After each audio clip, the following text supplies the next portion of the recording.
बिस्मिल्लाहिर्रहमानिर्रहीम। अस्सलाम वालेकुम स्टूडेंट्स। आज का हमारा टॉपिक है मेटालिक बॉन्डिंग। मेटालिक बॉन्डिंग को हम डिफाइन कैसे कर सकते हैं कि bonding due to electrical attraction among positively charge metal ions and mobile delocalized electrons of crystal is called metallic bonding. यानी हम कह सकते हैं कि ये इलेक्ट्रिकल अट्रैक्शन है। दूसरे लफ्ज़ों में हम इसे इलेक्ट्रोस्टैटिक अट्रैक्शन भी बोल सकते हैं। और ये electrostatic attraction basically positively charge metal ions और मोबाइल डीलोकलाइज्ड इलेक्ट्रॉन्स के दरमियान होती है। ये मोबाइल डीलोकलाइज्ड इलेक्ट्रॉन्स कौन से हैं? बेसिकली ये मेटल्स ही पॉजिटिवली चार्ज्ड आइंस बनाती हैं और इलेक्ट्रॉन्स जो हैं वो अपने वैलेंस इलेक्ट्रॉन लिबरेट करती हैं। तो अब जो उन पॉजिटिवली चार्ज मेटल आइंस और मोबाइल डीलोकलाइज्ड इलेक्ट्रॉन्स के दरमियान अट्रैक्शन डेवलप हो रही है वो क्या है? Metallic bonding. और in other words we can say the force of attraction holding metal atoms together in crystal is called metallic bond. अब एक्सप्लेनेशन हम दे लेते हैं कि basically metals have only one type of atoms therefore ionic bonds can't be formed in them. अब चूँकि हम यहाँ पे वर्ड यूज़ कर रहे हैं इलेक्ट्रोस्टैटिक अट्रैक्शन का, तो आपके माइंड में आ सकता है कि जी यहाँ पे ये आयनिक बॉन्ड है। No, it's not ionic bond. Basically ionic bond यहाँ पे नहीं बन सकता क्योंकि मेटल्स के अंदर वन टाइप के एटम्स हैं। Metals have high coordination numbers 8 और 12. Quite insufficient electrons for bonding are present in metal atoms, thus there is no possibility of formation of covalent bond between metal atom. अब चूँकि इनका coordination number high है तो यहाँ पे जो covalent bond की फॉर्मेशन की पॉसिबिलिटी है वो भी यहाँ पे नॉकआउट हो रही है। Metals have large cohesive forces. It causes weaker van der Waals forces between metallic atoms. Properties की बात कर लेते हैं. They have ability to conduct heat and electricity. Very common properties of metal के हम कहते हैं कि जी metals are good conductors of heat and electricity. उसके बाद हम ये कहते हैं कि they have ease of deformation, यानी इनकी शक्ल जो है shape उसे आसानी से तब्दील किया जा सकता है, deform. These metals can be flattened into sheets. ये जो इनकी शीट्स में कन्वर्ट होने की प्रॉपर्टी है ना, इसको हम बोलते हैं malleability. These metals can also be drawn into wires. In metals को हम वायर्स में भी कन्वर्ट कर सकते हैं, तो ये प्रॉपर्टी क्या कहलाएगी? डक्टिलिटी. तो इन अदर वर्ड्स हम कह सकते हैं कि मेटल्स जो हैं they are malleable and ductile. They have lustrous appearance. Lustrous appearance का क्या मतलब है? Basically they have shiny surfaces. Clean metal surfaces are shiny. The reflection of all the wavelengths of visible light from surface of most metals cause luster. अब इनकी why they are having lustrous appearance? कि जब light fall करती है इनकी surface के ऊपर तो वो रिफ्लेक्ट हो जाती है, विजिबल लाइट फॉल करती है तो रिफ्लेक्ट हो जाती हैं तमाम वेवलेंथ्स, जिसकी वजह से हमें लस्टर इनका नज़र आता है. Many theories try to explain these properties for bonding in metals. Some of these theories are, सबसे पहली जो theory यहाँ पे आ जाती है that is electron C और electron gas theory.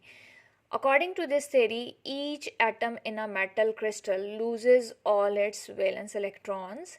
These electrons form a C or a gas. C or gas holds together positively charged metal ions.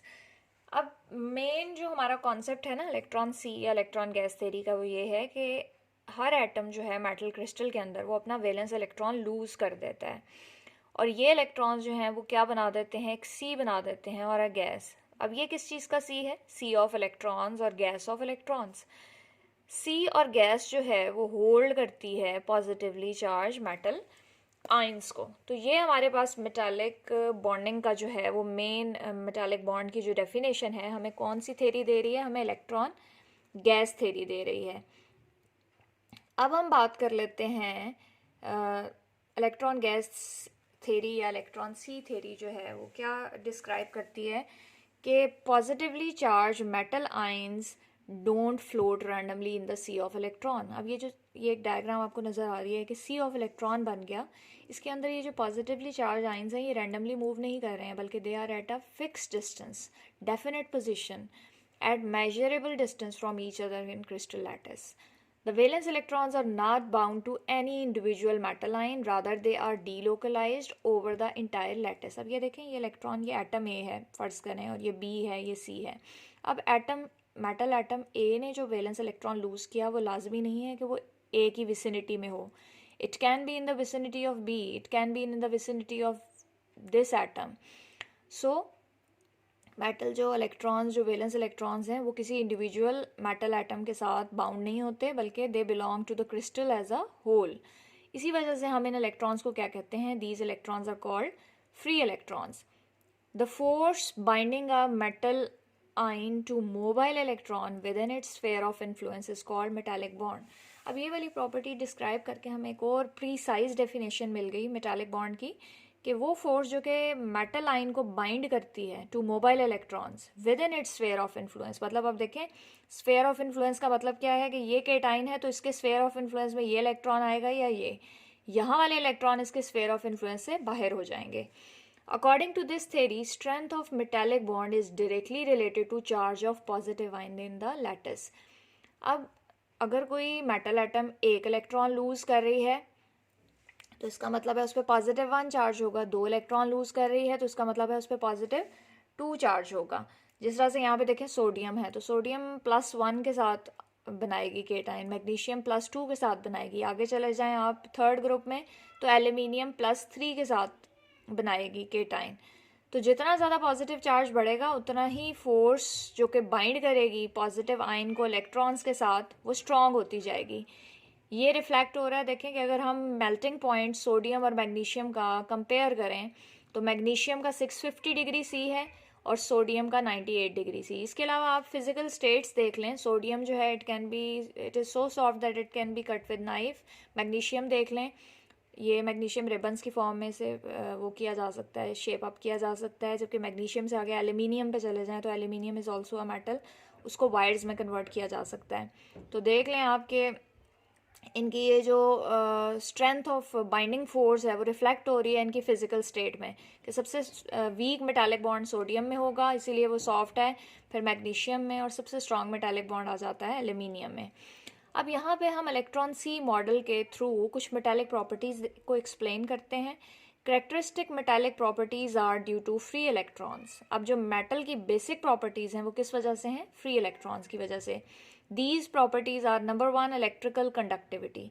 अब electrical conductivity के लिए हम क्या करते हैं जी, अगर कनेक्ट कर दें ends of a bar of a metal to a source of electric current, electrons from the external source enter the bar at one end. Free electron pass through the metal and leave the other end at the same rate.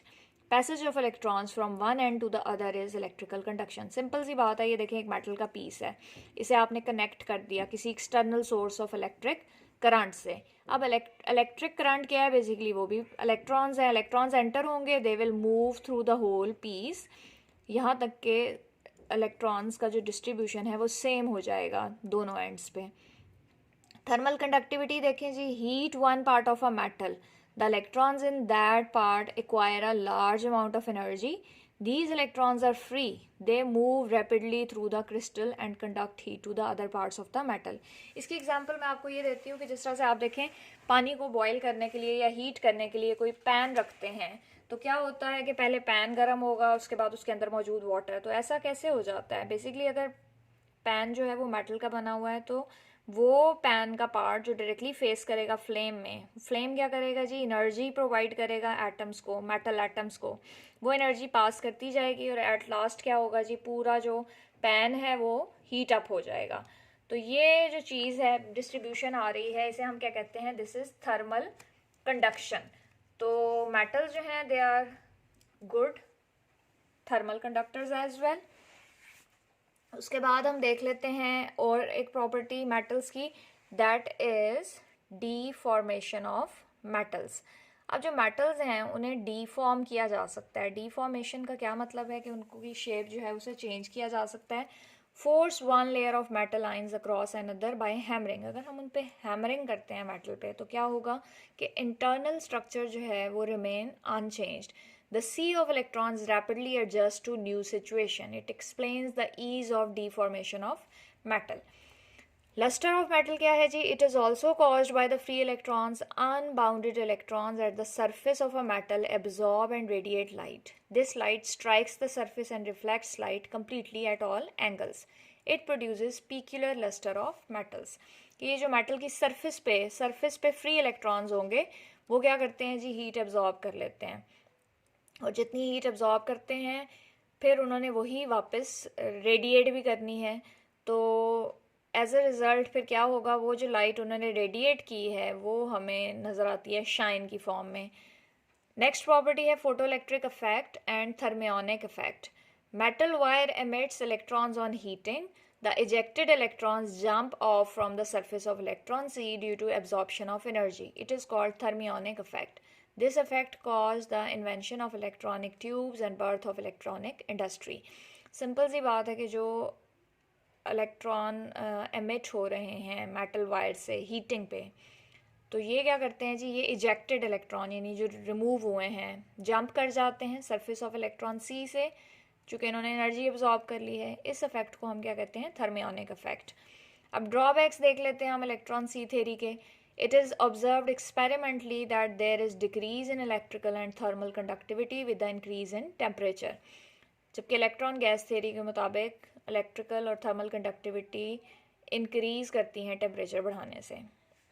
तो ये इस theory का एक drawback है। There is very small paramagnetic behaviour of metals, the free gaseous electron can't explain it.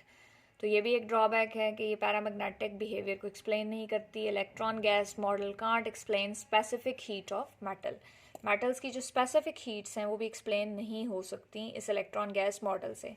तो students, that's all about electron sea और electron gas theory. सबसे पहले हमने मेटालिक बॉन्डिंग देखी, फिर हमने थोड़ी सी प्रॉपर्टीज़ देखी मेटल्स की, उसके बाद हमने थेरीज़ की बात की, और आज जो हमने थेरी डिस्कस की है इलेक्ट्रॉन सी मॉडल, उसके थ्रू हम कौन कौन सी प्रॉपर्टीज़ एक्सप्लेन कर सकते हैं और कौन सी नहीं कर सकते, वो उस थेरी के ड्रॉबैक्स बन जाएंगे। तो बाकी थेरीज जो मेटल्स को एक्सप्लेन कर सकती हैं, मेटल्स की स्ट्रक्चर को, वो हम नेक्स्ट लेक्चर्स में देखेंगे। So that's all about today's lecture.